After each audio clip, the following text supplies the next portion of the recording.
Hello, everyone. Welcome back to Spar&Brawl. Hope you're having a good day. As always, I'm joined by my co-host Sam. So I'm sure a lot of people who are watching this video have heard or seen parts of the Andrew Yang interview with Kulinski and Krystal Ball. So we just wanted to give a little bit of our take. I mean, especially me, and just break it down a bit. So of course, a lot of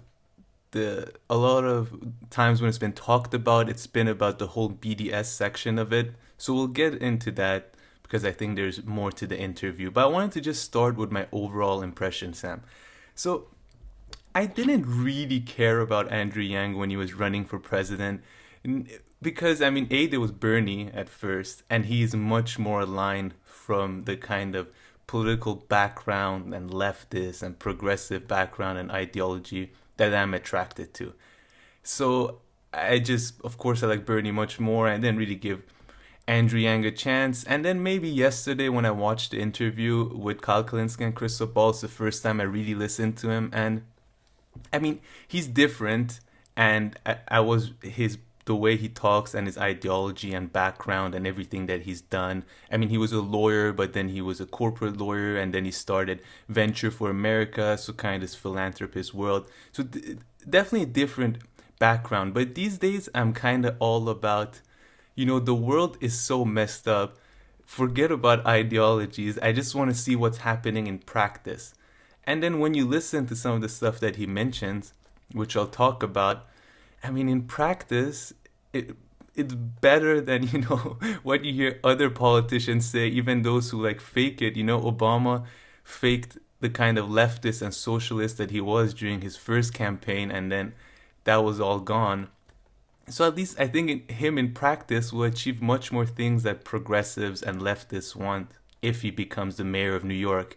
And there are like 8 other candidates. I don't know them, but I doubt if maybe one of them is more progressive than him or something. I'm sure there's like a green candidate or super progressive who probably doesn't have a chance of winning. He's leading the polls.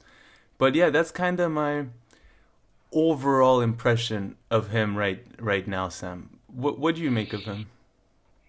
I agree. To be honest, I thought that Bernie Sanders' team made a huge mistake that they did it as soon as the people on the center of the party or the right wing of the party started to, unite behind a certain candidate. He should have gone to like Andrew Yang, in my view, and or Tulsi Gabbard as well. But Andrew Yang, especially because he could have, if he was brought in, he could have because he's been a tech billionaire or millionaire. He's got management experience, so he would have brought on, at least in the eyes of many people, gravitas and business backing of business to Bernie Sanders. And I do think a lot of his policies are great. And I think, yeah, I agree with you. I think if he comes to power, he puts in a lot of you know good policies in place. I mean, the issue of BDS is, one of the issues, but he's a bit of a politician as well. He's because he does always present himself as this truth teller and I don't know bullshit guy, and no, I don't pander or I don't do that type of thing. But he does do that sometimes, and I would assume as his career continues in politics, he would do it more so when he's actually in politics. But yeah, I think he would have been a great. He's a, I mean, he's a relatively competent, and I don't think he's probably he's not, corrupt in a way that, for example, somebody like Como is, or that Yeah. type of thing. I So think you yeah, can. I have a relatively good view of him, to be honest.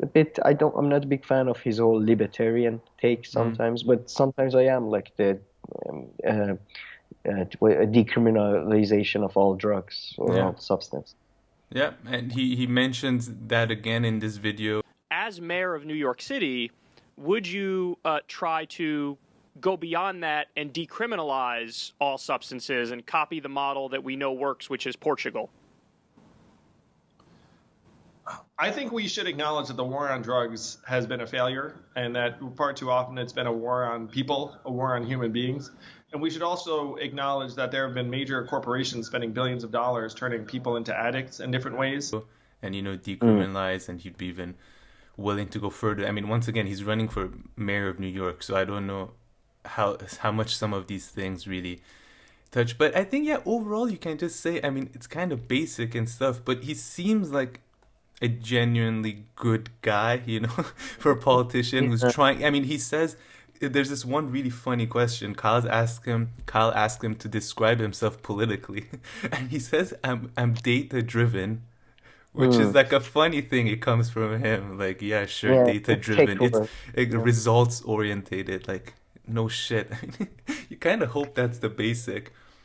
Well, But that's his yeah, management way of yeah, talking. I mean, he's not going to transform anything, but he will be a great manager, I think. yeah, Although some of his policies, like UBI, may be transformative in the long run, you could yeah. argue.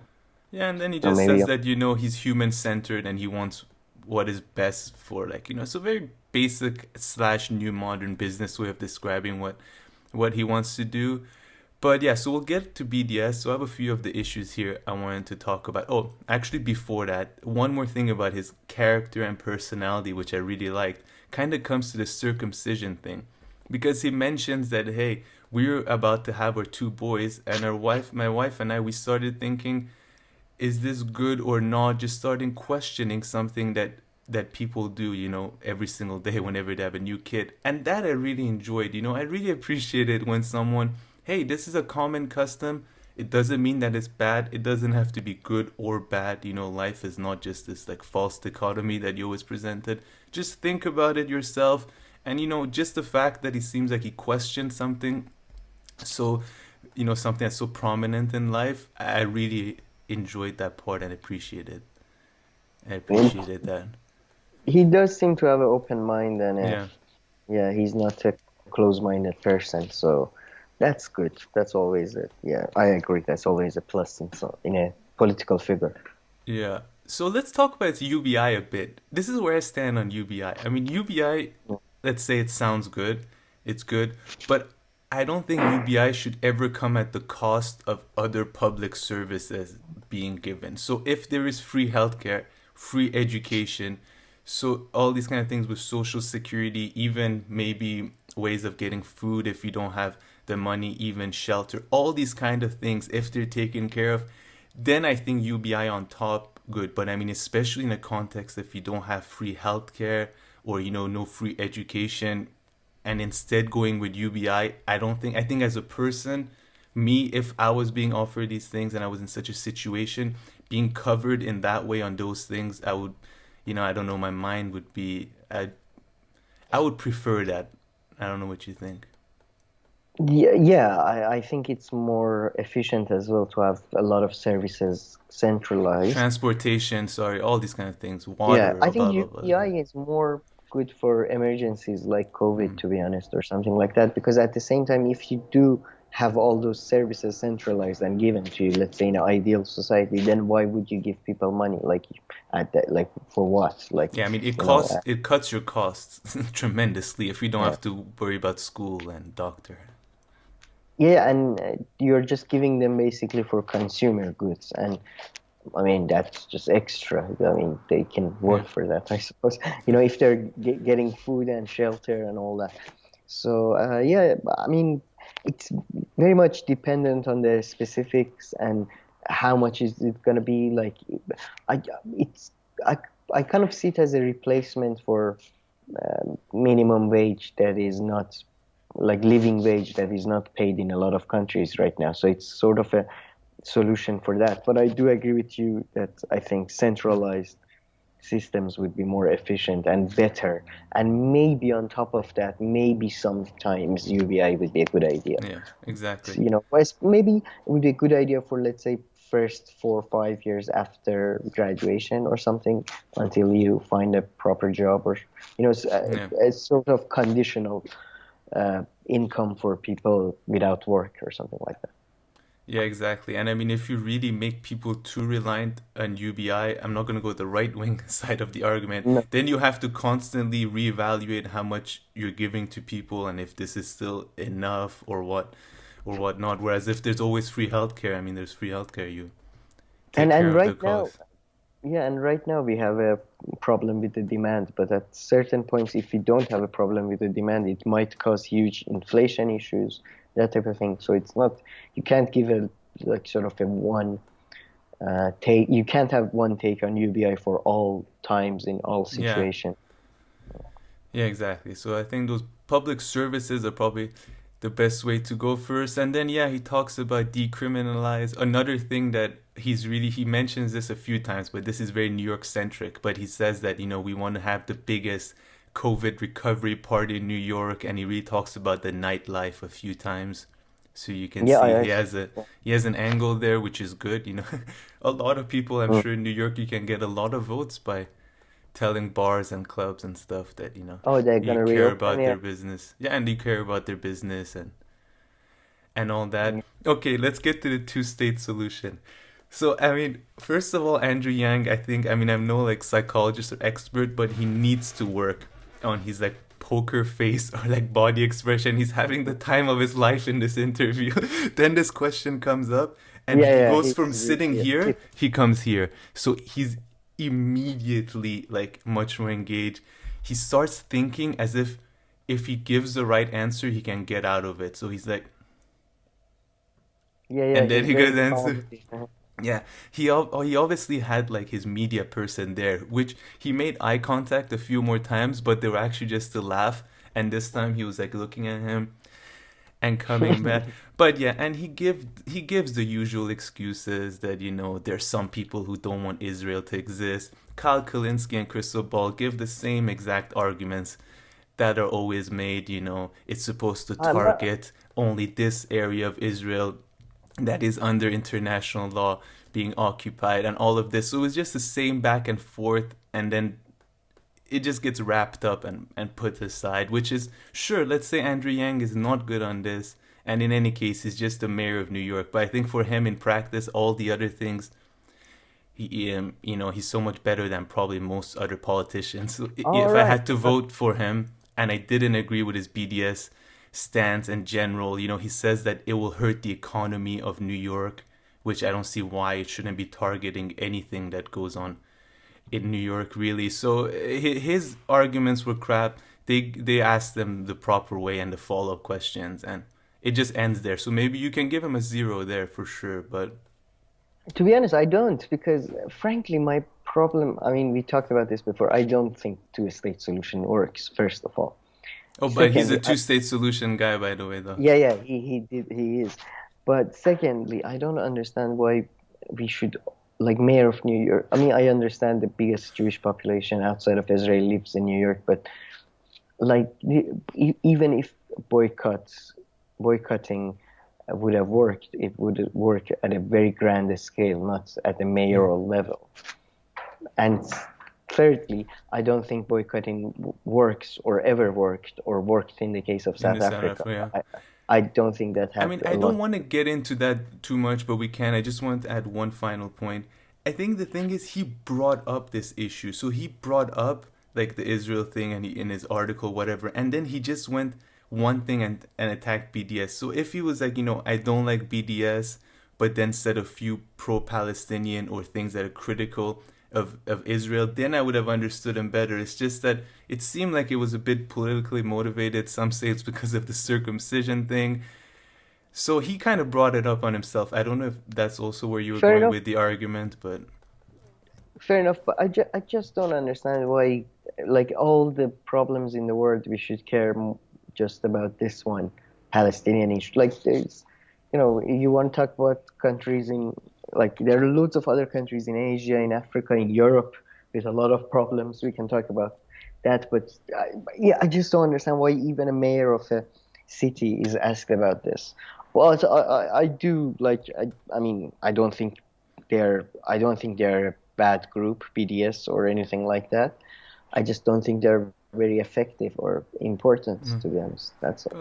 But you want to touch a little That, bit that, about what you were saying before on South Africa, and you think that the oh yeah, well, boycott movement there wasn't as strong, as powerful as people like to say. I don't think it was. To be honest, I don't exactly remember details right now, so maybe It's kind of like Gandhi thing, like the India thing, that the boycotting of British goods led to removal of the British Empire, or that. It's all, in my view, it's all lies. But It's there's all a much more stronger narrative over the South African one, and like a much more bigger consensus on the impact that this boycott had on the South African regime at the time. I don't think, is there? I don't think I if mean, you read, everybody at least like, says this, so I as don't know if we as should start yeah, looking yeah, into everybody this, but says, everybody yeah. says that. No, no, Nobody because questions it. yeah, that's the thing. But I don't think it had a lot to do with that. To be honest, it had like, as far as I know, the Thatcher government, the British government, never boycotted the South African regime, and they But the continued. Americans did, right? Towards the end or something. I think so. Yeah, I think Yeah. the Americans. Yeah, I mean, I and really don't know much, and yeah. What I you think hear Trump. is that I have everybody, a like, feeling. I haven't read up on my South African history, but I have a feeling if you read up on it, you'll see that probably there was a Americans were worried that communists might do a coup or something, so they thought, all right, let's let's make a deal there and keep the power basically within a liberal democratic government. I have a feeling that's going to be the, like, it usually, rarely, I think, boycotting or popular movements have any effect whatsoever. So, I see. Well, I so mean, I will again, just, yeah. Sorry, go ahead. no, I mean, I would just say that for sure we always oversimplify things when we talk about history because, I mean, otherwise there's so much to talk about. So at the very least, I'm sure it didn't have the all-encompassing, because it is true in the normal narrative, like a lot of like everything that happened pretty much was given to this boycott, a lot that the regime was changed. But yeah, I'm sure there's so much more into it at the very least. Yeah, there was. I think there was even some, at least, armed resistance Yeah. against the state. And of course Mandela and everything. So. Yeah, yeah, exactly. So, but yeah, But maybe someone can educate me at least a little bit, and we can come yeah. back to To be this fair, maybe. I didn't expect I needed to read up on this because I'm giving out quite a lot of, statements about something Oh, I know very little about. So yeah, so maybe someone can educate us a little bit. But yeah, overall, I came off with this impression. This is how Andrew Yang. So I'm going back to Andrew Yang. Kyle Kulinski at the end, when he was, saying bye to him, he presented him as a uniquely honest voice. And he did seem like an honest voice in politics, for most of the interview. yeah, I think he's more. I don't know if he's uniquely honest, but he's definitely more honest than Yeah. most politicians, I would say. I think. So yeah, I came out liking him more than I did going into him because I got to know him for the first time. I didn't really pay too much attention to him before, and yeah, You, he you was never, kind of who I thought he was. you never saw him on Joe Rogan? No, I didn't watch the Joe Rogan one, I think. He No. goes on Rogan. I think he may even go on Joe Rogan before he became a presidential candidate. I'm not sure. Maybe it was before. Maybe it was Yeah, no, I after. didn't watch that. Yeah. I think you'll enjoy that too. He seems like a honest guy. Yeah. That But okay. Oh yeah, and before you mentioned that he could be like a billionaire, but according to Wikipedia, and the highest estimates that they have for him are just 2 to 4 million Oh, net really? worth. Yeah, Wow. All right. Okay, so net worth. Because millionaire. he Sorry. wasn't. I don't think he ever owned businesses. He was in the philanthropy world, I think pretty he was much. in the tech. He was Tech a CEO. philanthropy kind of word. I don't know, but he's a lawyer. The first jobs that he has were corporate lawyer. Oh, really? All right. Yeah, so just look into him. But okay, anybody watching this video who would like to correct us about a bunch of things, Andrew Yang, South Africa, please do. Please write them in the comment box below and we'll make sure to get to them. But yeah, that's it, huh, Sam? Yeah, and yeah, I hate BDS. So. just no, I don't. But Okay, well, thank you for watching. Please like and subscribe, and we'll see you in our next video. Thank you.